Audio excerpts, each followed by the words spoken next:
Hello, dear ones. This is Bevin with Perceptive Souls, and welcome to your collective energy reading. These readings are obviously done on a specific day.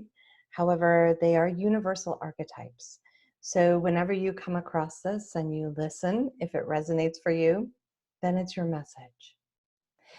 While I'm a little newer to YouTube, I am not new to this work. I've been mentoring, teaching, and coaching intuitive empaths and light workers and conscious leaders for the past 7 years. And for most of my life, I could sense this deep collective energy, even when I was a child. And I realized I was kind of shutting myself down to all of that. I was trying to shut off that particular gift because I was always drained and exhausted and overwhelmed, and I didn't know which emotions were mine and which emotions were someone else's. Until recently, I realized I can actually sense into that collective energy, and believe me, as you know, there's some intense collective energy right now, and I can allow it to flow through me. And through the medium of tarot and oracle and my own inner guidance, I bring forward a particular message on each recording. So I've already drawn the cards ahead of time, and they're weaving this really incredible story about a topic that I didn't really expect to be talking about, and that is craving and addiction. And as this came through to me, I was like, oh, are you kidding me? I'm going to talk about this, right? This is a really vulnerable space. And yet what I received was we all have cravings, and many, many people, many human beings have addictions to a variety of things. And so let's just dive in for a moment and talk about the word craving, right? It's when we feel like we need something so desperately. There's something that we're lacking, and I need this thing in order to feel better, to do better, to not hurt as much, whatever that may be, to not be in as much fear. And we're craving, right? And cravings come in all different shapes and sizes. Probably the most common craving for just about every human being is food, right? Because, we all have to eat, and we choose what we eat. Mostly we choose what we eat. Some people have limited resources and so forth in the world. And I know that's something that so many people are dedicated to. Just how do we eradicate hunger and provide that regular, healthy, organic food to every human being. It's something I'm super passionate about. So food is one of the cravings that we can have, and we can either crave, as I did the other night, snickerdoodle ice cream, or I can crave navel oranges, which has really been coming up lately. And my immune system is talking and saying, I need you to eat one. I need you to eat one. And so I've just been listening to that craving. And so cravings can be healthy, or they could be, if I ate a pint of snickerdoodle ice cream every single day, it probably would not be in my best interest and well-being. But every once in a while, you give yourself grace and so forth. We might crave relationships. What I've noticed in the collective right now is that a lot of people are reaching out to people that they've known in the past, whether it was a past romantic relationship, past friendship. They're reaching out to each other and going, hey, are you okay? How are things going? Man, we haven't talked in a long time. And so we have this craving for connection, right? That's really, really strong right now. We might have a craving for adventure, for travel, and particularly with everyone who's, sheltered at home, stuck at home, that probably could be coming up really strongly for some people. Like, I just want to get out. I want to go somewhere. I want to do something. And yet here we are, just making sure that we're being safe, and we're not overloading our medical facilities, and we're keeping the most vulnerable, susceptible people in our local communities safe from picking up the virus. So craving comes in a lot of different ways, and it might come into the mind, right? It could come in from the body. It could come in from You see a billboard or an advertisement, and then you're like, oh, that does look really good. And a lot of advertising is very much built upon this idea of craving and desiring and wanting something. So let's talk about when that actually moves into an addictive cycle, right? Because that's the more extreme. So craving something and every once in a while eating something, or going somewhere or spending money on something every once in a while, it's perfectly fine. We're all human beings, and sometimes it's nice to have those things for ourselves and to satisfy our desires within. And then when it gets into addiction, it becomes a need to have. Like, we can't function without alcohol or a drug or this particular kind of food. Like, we need that to soothe something inside of ourselves that we're not looking at, that we don't want to face. And again, almost every single person, including myself, has been in that addictive cycle. We're kind of in that tendency, like for whatever biological reason, many people have that sort of genetic predisposition to move into that addictive cycle where we can't really moderate this particular thing, this particular person. Some people really struggle with porn addiction or, drugs and alcohol, or, whatever that may look like. Or gambling, is an addiction. Like, it's like the hit. It's like, oh yeah, I'm going to win this next hand, win this next hand. And so playing the lottery occasionally is good. If you're blowing like half of your paycheck on it, probably something to consider. And so we want to sit in a moment of grace and self-forgiveness for ourselves when we've entered into that cycle where we start to become dependent upon something, or we crave something all the time in order to be okay. Because many of us saw these kind of examples as young children with our caregivers, or as young adults, or in relationships as adults. And so we've been influenced by this kind of addictive quality as well. Um, and so the cards came out, and they have a really interesting story to walk. And I was just reflecting this morning. I actually took a picture of the contents of my refrigerator, because about 4 years ago, I was a landscape designer, and I'm on the road all day long, and I'm pulling into the fast food restaurant and going through the drive-through and getting something that I guarantee you has high fat, high salt, high sugar, and basically just stuffing it down my face. I was working 60 some hours a week, and I was so stressed that I went into adrenal, fatigue, and just basically couldn't work for 6 months. I had ran my body, my physical vessel, into the ground. And I took a picture this morning to celebrate the fact that my entire refrigerator is Whole Foods. There's like an entire head of cauliflower. There's, fresh carrots. There are, fresh apples, and all of this. There's kale and a green smoothie that I've made by hand in the blender. And I said, transformation is possible, step by step, step by step. And I changed, and I shifted my relationship to food and to my cravings. And now what I crave is some really great blueberries in the morning.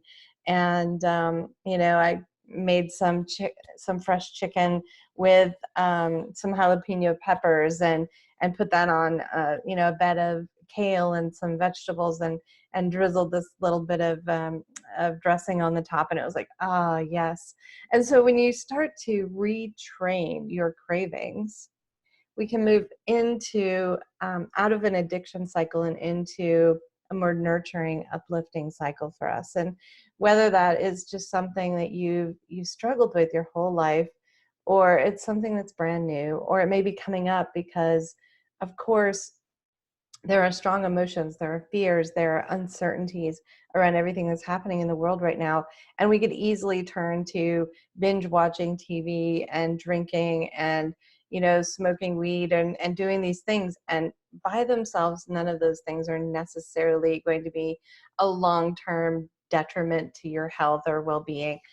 But if it starts to become this habit, right, this habit, then we need to be cautious and go, how's this going? So the first card, thank you for indulging my inner dialogue coming out and flowing through with my own inner experience.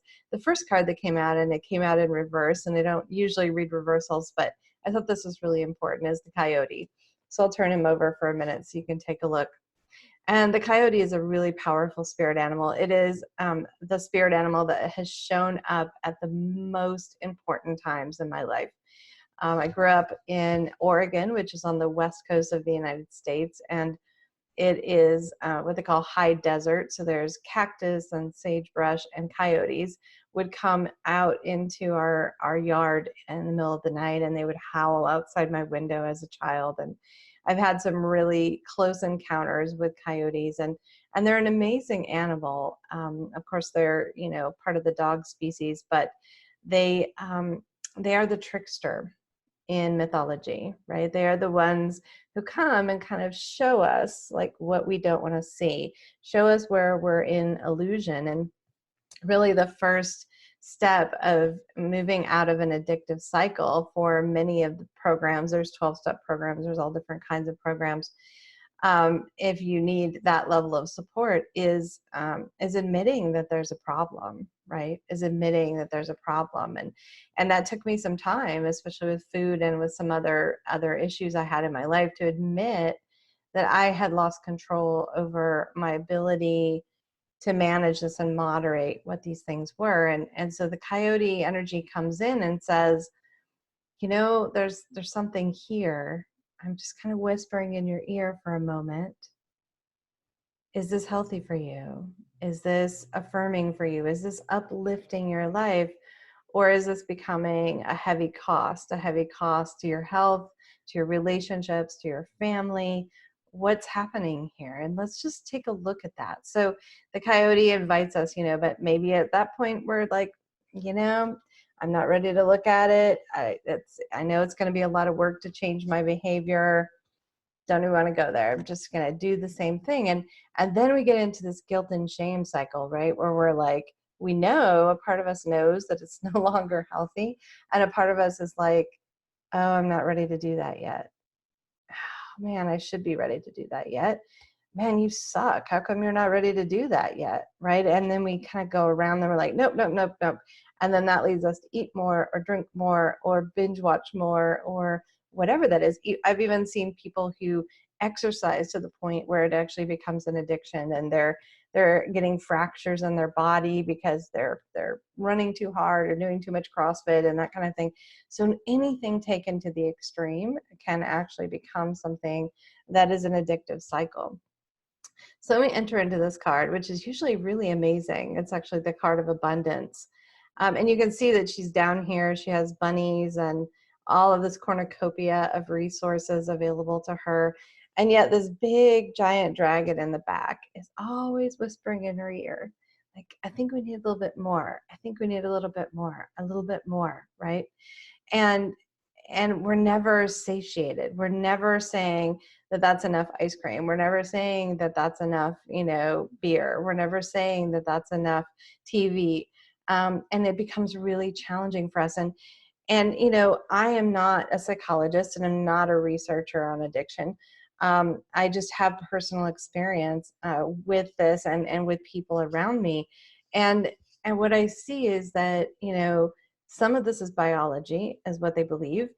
Some of this is the way we're wired genetically and the way our brain processes sensations and information. And there are certain people, for example, let's just take food, for example. There are certain people who love sweets. They have a sweet tooth and they could eat sweets every single day, chocolate or whatever after dinner. There are other people who's like, I could take it or leave it, but salty, give me something crunchy and salty, and so we're all wired a little bit differently, and what might be more addictive for one person could be not even an issue for somebody else. So then we get into this, kind of blame game where we think that everyone who's having a struggle with this, it's just that they need to try harder. It's just that they need to be a better person, have more willpower. And sometimes that can be really challenging depending on what someone is dealing with. And I know that before all of the virus stuff went around, there's a lot out there on the internet about the opioid addiction, particularly here in the United States, and what people were struggling with who are managing pain, and then they become addicted to these prescription drugs. So, anything could crop up and actually become really difficult to detach yourself from. A relationship can become addictive, right? Even though it's not healthy for you, even though it's something that's not in your best interest, you keep going back, because there's some part of you that's trying to get your need met, right? You're trying to get your need met. And so I invite anyone out there who's dealing with cravings and addiction right now, or supporting someone, or has someone in their family, their significant other, or their children, or whoever it is that is dealing with addiction, to just come into this compassionate space around what that struggle is, to move yourself out of there. And then we come to this card, and these are the interesting intuitive cards. They're very abstract, and I love them because every person who pulls any of these cards can have a completely different meaning. But for me, this is sort of like our core inner light, our inner spark, our divine spark, right? And it's sort of thinned out and compressed in, and it's trying to shine. It has all these sort of daggers coming at it from all different directions. And when we're struggling with something that we cannot get control over, we've sort of lost our ability to be able to step back and see, this is how the world can feel sometimes for people. And so again, we're asking for compassion and understanding what that journey and what that fight is, to be able to regain that part of yourself, right? And this is a great card next, because it really talks about that. Like she's very disconnected emotionally, disconnected spiritually. I mean, there's a lot of activation here at the heart just coming out. So her guides are there.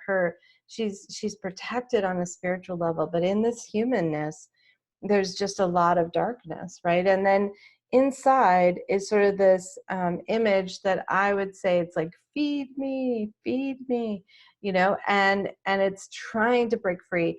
And I love the healing hands, right? That's the indication that we can always move past these cravings and these addictions. And in my own case, what it required for me was to replace that with something else that actually shifted and changed the energy within me.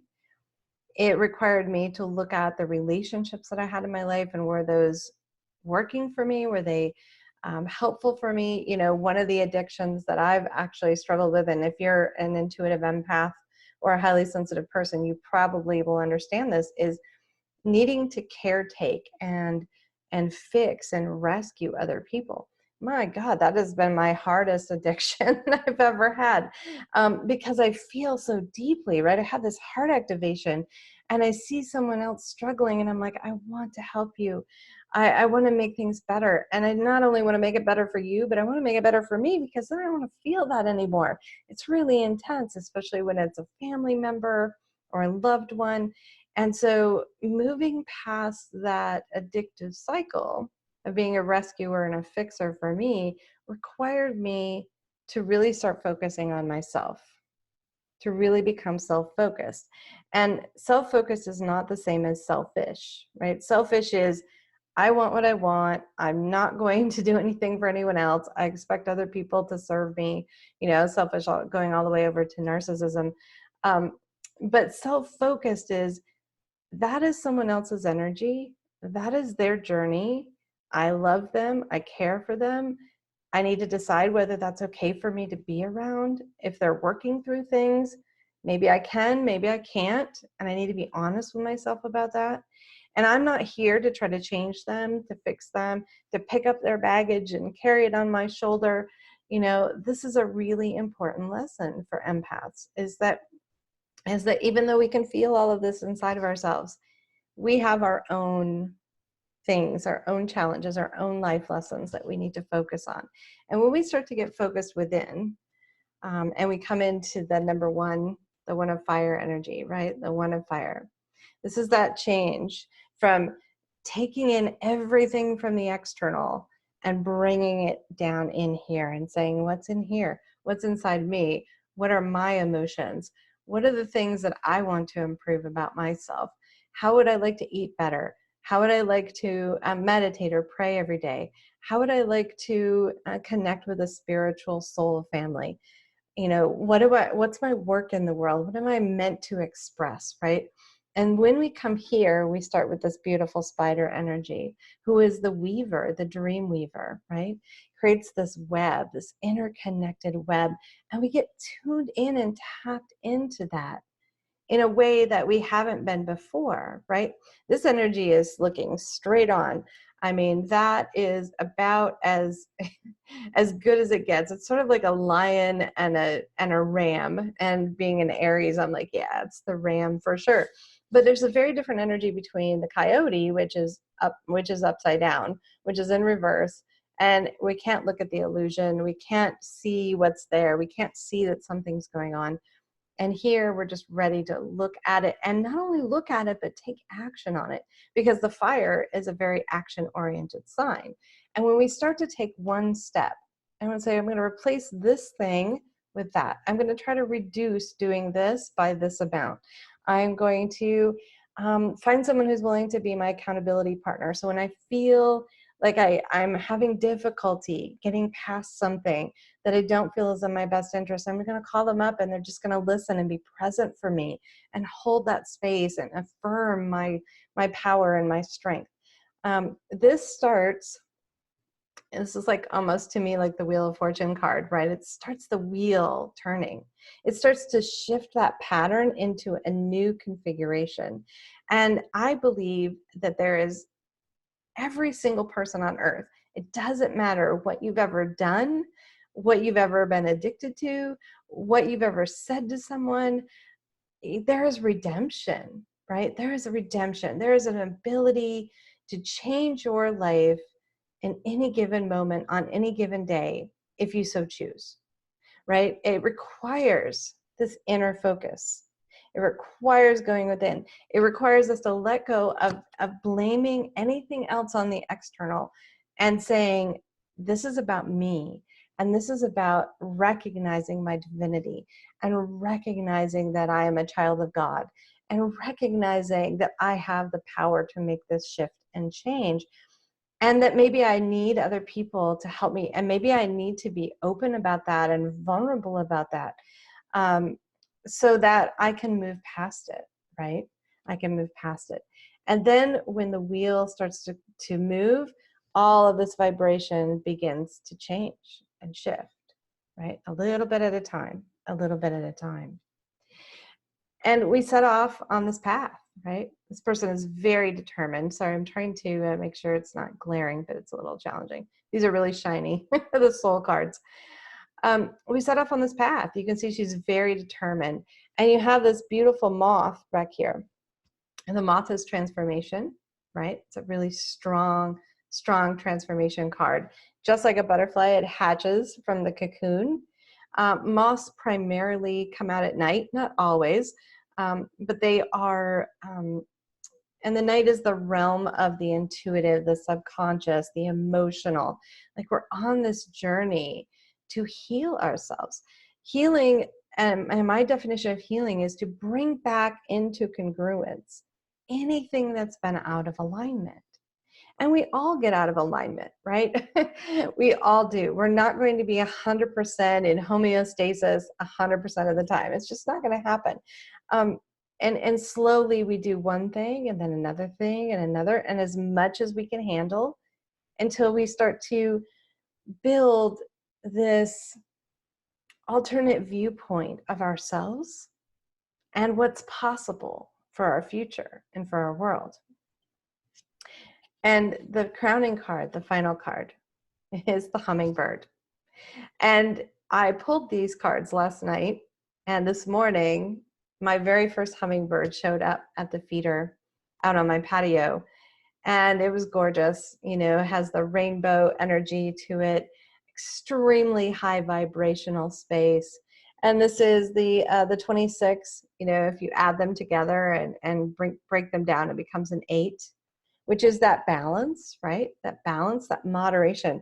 So if you take the 8 on the side and you have this infinity loop, it goes in and out and in and out. At that middle point, there's 2 extremes, right? And the middle point is the moderation. In the Buddhist philosophy, and I'm not an expert at that either, but they call it the middle way, right? They call it the middle way, where we're able to engage in a way in life that is moderate. It's moderation. And the hummingbird brings in this vibratory energy for us to do that. Every time it comes, it usually will come when I'm doing coaching, like one-on-one coaching with a client, and I'll be here on the screen and the client is saying something so profound or something wants to flow through me, and I look up and there's the hummingbird just right, just buzzing, drinking that sweet nectar. The hummingbird only comes to the feeder to drink the sugar water when they need it. They don't take any more than they need, right? They don't gorge themselves. They take what they need, and then they translate that into the energy that they need to fly and to find other food sources, right? They need to feed often, but they do it in moderation. And they're also territorial, right? So they're like, okay, this is my territory. It kind of reminds me a little bit of the dragon energy, right? But at a higher level, right? So the dragon tends to be more of that energy of, I want to acquisition things. I want to collect things. I want to have my pile of gold and I'm going to sit on it and I'm going to keep it for myself, right? And the hummingbird says, I know that I need a certain amount of food, of nectar, this divine nectar, in order to maintain my energy and my vitality. This is what an empath looks like when they are self-aware, when they're conscious, when they're making good choices for themselves, when they're doing their self-care, when they're choosing positive environments and activities and people in their lives.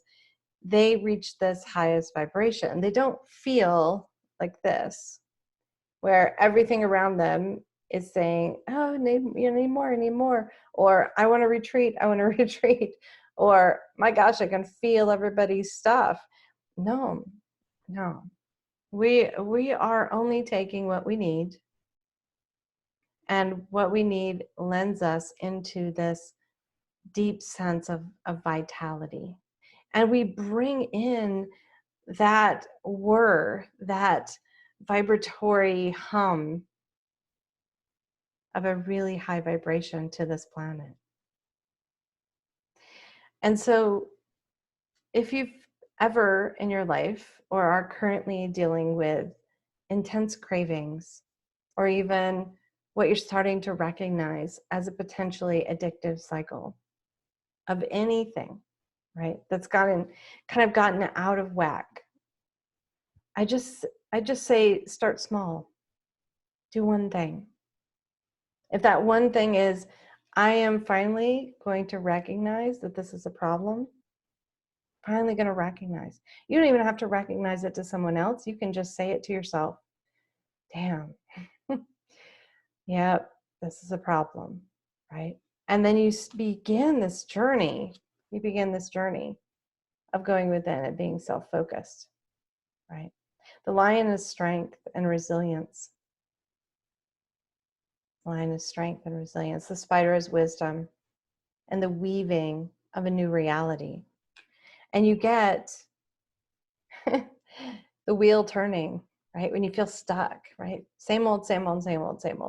I'm doing the same thing. Oof, starting to have some health issues, starting to put a strain on my relationships, whatever this may be. One of mine was working. I was a workaholic. And now I really have to be conscious of how much I'm working. I want to put in everything I need to do for my business, and then also make time for the other people in my life. And it really caused a lot of issues in my past, in my relationships, and with my health, quite frankly, because I was addicted to working, and so in that, I had to say, I'm going to work less. And I had to go to my employer and say, I'm going to work less. I said, I can't work full time anymore. I need to work 30 hours. And I got this look. So sometimes these changes that we make in our life, they have to be a little dramatic. We have to have accountability. We have to say, this is what I'm really doing. And when we're doing that, we're affirming that we care deeply for ourselves, right? Because I realized I thought that working like that was caring deeply. I thought I was conscientious. I thought I was ambitious, but it wasn't caring for me. It was caring about some kind of external reward that I was going to get, right? And it's the same thing whether I would binge eat, snickerdoodle ice cream, or, get on and watch, 45 tarot readings, or, it doesn't matter. When we get into that place, we're not caring for ourselves. We're not valuing who we are. And it's time for this transformation, right? It's time to walk forward one step at a time. Do what you can. Get support. Ask for help. And then when you do, and you start to consciously make these choices about your life, you enter a much higher vibrational space, right? This is what's there for you, to be an empathic hummingbird. Thank you, my friends, for connecting with me today, for talking about such a difficult topic. But there is so much hope here for anyone, because I believe in redemption. And if you're interested in learning more about me, there are all kinds of information down in the description box, including how to get in contact with me about my one-to-one mentorship, any group programs I'm running, the 1 Million Empaths community, which is an amazing high vibrational space for people like us to be nurtured and to support each other, uplift each other, and thrive while you serve. So I'd love to have you connect. I also accept donations that help me to nurture me for these collective energy readings. I just, about every 2 days, something comes through and I get on and I bring this message out into the world, because this is what I feel really called to do at this point. And I hope this was helpful to you.